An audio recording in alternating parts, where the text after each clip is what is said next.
En grève depuis 3 jours, les agents de la Poste gabonaise ont été reçus hier par le ministre d'État en charge de la communication et de l'économie numérique. Une rencontre pour trouver une voie de sortie de crise. Patrick Simangoy.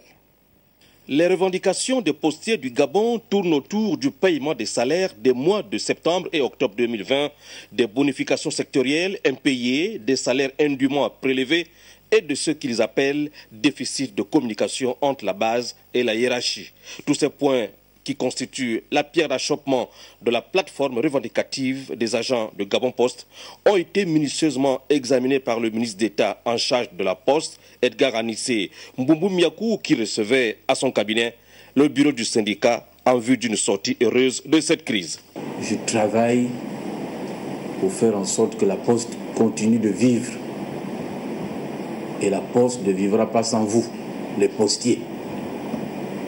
Vous avez suivi il y a quelques jours, nous avons sollicité et obtenu de Madame le Premier ministre chef du gouvernement la réunion d'un conseil de cabinet.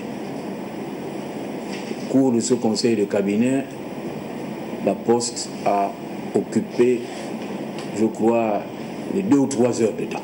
Et nous avons débattu en long et en large de la situation de la Poste.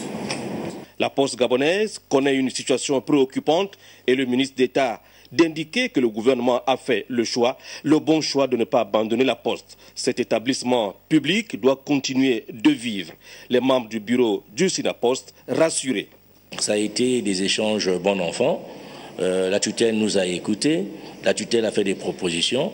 Nous sortirons de là, nous allons discuter avec la base pour évidemment transmettre le message qui a été évidemment véhiculé par la tutelle et donc le gouvernement de la République. Depuis 2015, la Poste gabonaise fait l'objet d'un plan de redressement. La fin prévue en février 2021 de la liquidation de la Poste permettra à cette entité publique de relancer ses activités. Comme on le voit, l'avenir de la Poste ne se construira qu'avec le gouvernement, son principal partenaire.